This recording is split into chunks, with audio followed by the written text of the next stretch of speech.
नमस्कार। कहानी गोल्ड में आज सुनिए वरिष्ठ लेखिका सुधा जुगरान जी की लिखी कहानी सांझ की बेला। दीनानाथ जी जब करवटें बदलते बदलते थक गए तो झुंझलाकर घड़ी देखी।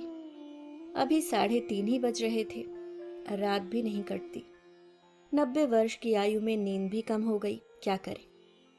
जब तक शरीर में कार्य करने की क्षमता थी तब तक वे किसी न किसी कार्य में खुद को उलझाए रखते थे, लेकिन अब शारीरिक शक्ति के साथ साथ मानसिक शक्ति भी कम हो गई। लिखने पढ़ने का शौक था, वह भी कम होने लगा। अक्सर ही होने लगा है ऐसा कि 3-3:30 बजे नींद खुल जाती है और वे करवटें बदलते बदलते रात बिता देते हैं। सुबह सुबह ही वे अपने नित्य कर्म से निवृत्त हो जाते हैं। कभी कभी करवटें बदलते बदलते अपनी यादों में खोने लगते हैं। यादों में विगत जीवन पूरा का पूरा करवट बदलने लगता है। किसी चलचित्र की तरह मस्तिष्क पटल पर चलने लग जाता है। संघर्ष भरा जीवन रहा है उनका। जीरो से हीरो बनने का सफर बहुत लंबा व कष्टपूर्ण रहा। उनके सपने बहुत ऊंचे थे, मंजिल बहुत दूर थी और मार्ग बहुत ऊबड़ खाबड़ था। अथक मेहनत और अथक प्रयास किए उन्होंने मंजिल तक पहुंचने के लिए। यह उनकी अच्छी किस्मत रही कि उनके प्रयासों को रास्ता मिलता चला गया और मंजिल तक पहुंचने का उनका मार्ग प्रशस्त होता गया। उनकी धर्म पत्नी का उनके इस सफर में सबसे बड़ा योगदान रहा। अब तो जीवन के उत्तरार्ध में लगता है कि सभी के प्रति फर्ज पूरे करते करते बस उसी का कर्ज बाकी रह गया, जिसे अब इस जीवन में उतारना तो संभव नहीं। तब वे शायद 15-16 साल के ही रहे होंगे जब पिता के असमय देहांत के बाद उन्हें नौकरी करनी पड़ गई थी। घर परिवार की जिम्मेदारी उनके कमजोर कंधों पर आन पड़ी थी। घर में छोटे भाई बहन और रोती कलपती माँ, लेकिन समय के साथ साथ जिम्मेदारियों के बोझ तले वे दबे नहीं, बल्कि और भी मजबूत होकर उभरे। आर्थिक हालात कमजोर थे। उन्हीं हालातों में नौकरी करते हुए उन्होंने परिवार की जिम्मेदारियों के साथ अपनी पढ़ाई भी पूरी की। पढ़ाई के प्रति इतना गहरा लगाव था कि उसी लगन ने नौकरी के साथ साथ उच्च शिक्षा प्राप्त करने में उनकी मदद की। जब विवाह हुआ, बच्चे हुए, तब भी आर्थिक हालात कुछ बहुत अच्छे नहीं थे, लेकिन पत्नी के अच्छे परिवार व शिक्षित होने के कारण उनके हौसले और भी बुलंद हो गए थे और इरादे तो मजबूत थे ही। नौकरी के साथ साथ धन कमाने के लिए उन्होंने दूसरे कार्य भी किए, जिससे आर्थिक हालात धीरे धीरे सुधरने शुरू हो गए। परिवार को अच्छा आर्थिक स्थायित्व मिला। बच्चों को उच्च शिक्षा दिलाई, अच्छे घरों में विवाह किए। अपनी जिम्मेदारियों से निपटने के बाद उन्होंने अपनी रुचि के कई कार्य किए, जो वे पहले समय भाव व अर्थाभाव के कारण नहीं कर पाए थे। 50 वर्ष की आयु में वकालत पढ़ी, लॉ की डिग्री हासिल की, कई साल प्रैक्टिस भी की। 70 साल की उम्र के बाद अपने नाम के साथ डॉक्टर लगाने का शौक हुआ तो पीएचडी की। लेकिन इससे पहले अपने गढ़वाल के युवाओं के लिए कुछ करने का जज्बा जोर पकड़ने लगा तो उत्तराखंड आंदोलन में कूद गए। उन दिनों उत्तराखंड को अलग राज्य बनाने की मांग जोर पकड़ने लगी थी। उनके अंदर भी अपने लोगों की भलाई के लिए कुछ करने की भावना उमड़ पड़ी। वे उत्तराखंड आंदोलन में कूद पड़े। दिल में यही तमन्ना थी कि गढ़वाल व कुमाऊं यूपी के साथ रहकर एक कोने में उपेक्षित ही पड़ा रहेगा और कभी तरक्की का सूरज नहीं देख पाएगा। अलग राज्य बन जाएगा तो राज्य का विकास भी होगा और यहाँ के नौनिहालों को रोजगार भी मिलेगा। यहाँ अच्छे कॉलेज व व्यावसायिक प्रतिष्ठान खुलेंगे तो यहाँ के युवाओं को उच्च शिक्षा के लिए बाहर नहीं जाना पड़ेगा। इसके अलावा कई प्रखर विद्यार्थी जो धन की कमी के कारण बाहर जाकर उच्च शिक्षा पाने से वंचित रह जाते हैं, वे यहीं रहकर मनचाहा कोर्स कर पाएंगे। यही सब सोचकर वे उत्तराखंड आंदोलन के सक्रिय कार्यकर्ता बन गए। अपनी यादों में खोए दीनानाथ जी अतीत के भूले बिसरे रास्तों पर थके मांदे डग भर रहे थे कि तभी बाहर धप्प की आवाज आई। लगता है अखबार वाला अखबार डाल गया। वे बिस्तर से उठ खड़े हुए।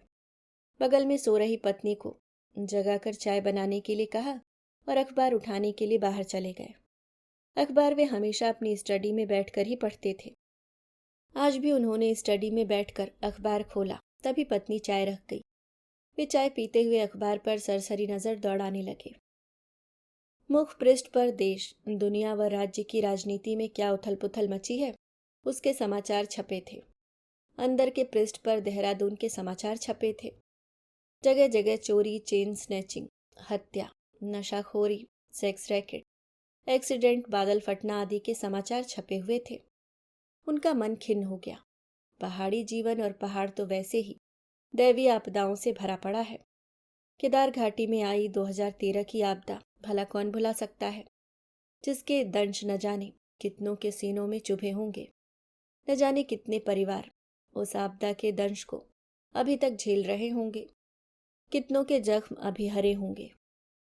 कितने ही लोग आज भी कभी न आने वाले उन अपनों की आने की इंतजार में आंखें बिछाए बैठे होंगे। क्या ऐसे ही राज्य की कल्पना की थी उन्होंने व उन जैसे दूसरे आंदोलनकारियों ने, जिन्होंने अलग राज्य बनाने के लिए अपने प्राण न्यौछावर कर दिए, जिनके परिवार शायद अपने जीते जी उस त्रासदी से कभी नहीं उबर पाएंगे। उत्तराखंड नाम ही उन्हें अपनों की याद दिला देगा।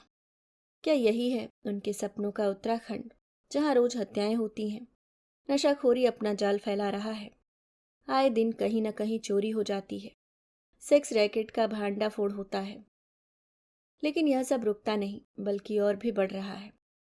कभी कभी मन जब बहुत व्याकुल हो जाता है तो अपने मन को वे यह कहकर समझाते हैं कि विकास हमेशा विनाश भी साथ लेकर आता है। कितना सुकून था इस देहरादून में पहले, हरे भरे देहरादून में एक दो सड़कों को छोड़कर अधिकतर सड़कें शांत होती थीं।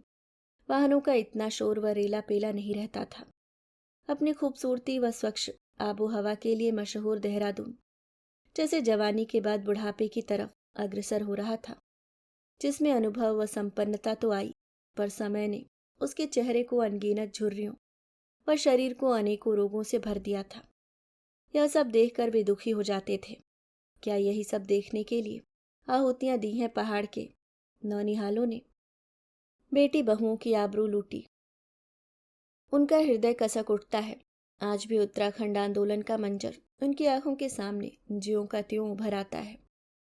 खटीमा और मसूरी में तत्कालीन सरकार के दरिंदों ने जिस प्रकार खून की होली खेली, उसे याद करके आज भी दिल दहल जाता है उनका।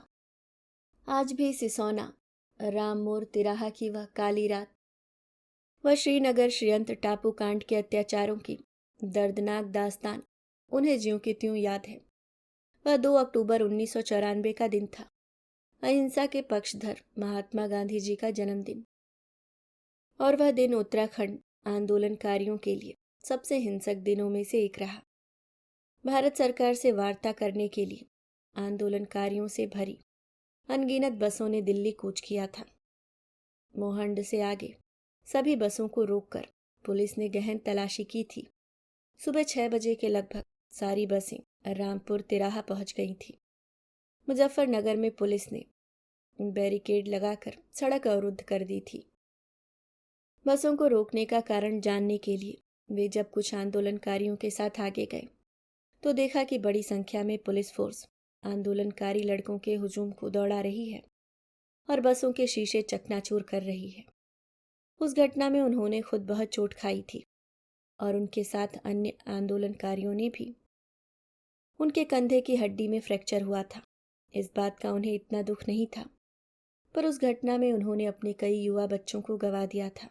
कई जवान लड़के पुलिस की अंधाधुंध फायरिंग के कारण जान गंवा बैठे।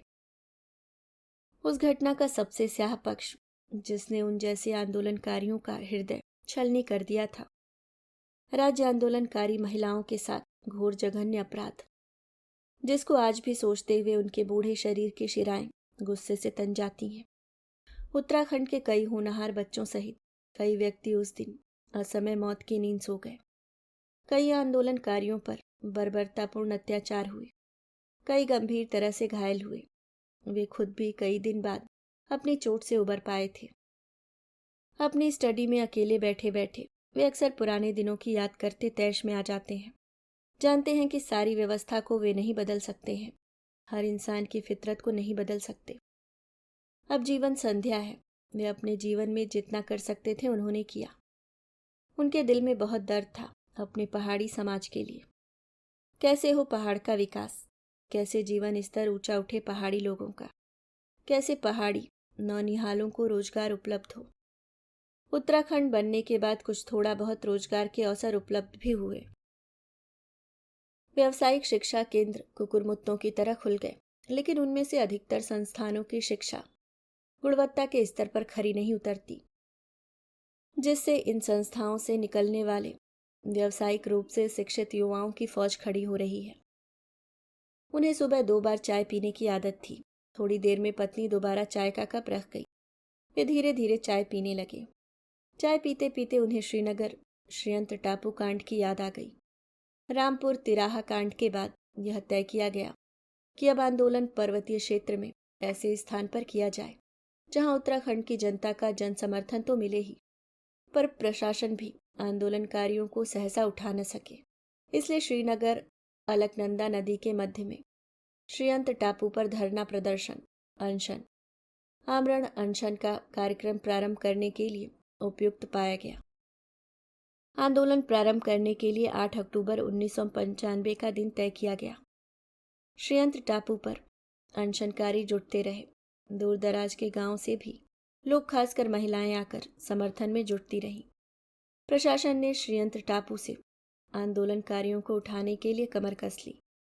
पुलिस प्रशासन ने पुलिस व पीएससी काफी संख्या में एकत्रित करके रात्रि में धावा बोला। बिना किसी कसूर के आंदोलनकारियों पर डंडे बरसाना प्रारंभ कर दिया। 2 आंदोलनकारियों को मारकर नदी में बहा दिया। अनेक आंदोलनकारी इधर उधर भागते रहे, किंतु टापू से बाहर निकलने का कोई रास्ता न देखकर वापस आते और पुलिस की बर्बरता का शिकार होते। पुलिस की बर्बरता से घायल आंदोलनकारियों को गिरफ्तार कर जेल में डाल दिया गया।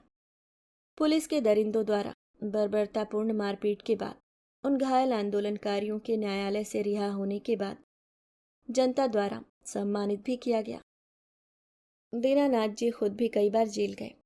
धीरे धीरे उम्र बढ़ने के कारण उनकी शक्ति निचुड़ने लगी, लेकिन जब उत्तराखंड अलग राज्य बना तो उनकी खुशी का ठिकाना नहीं रहा।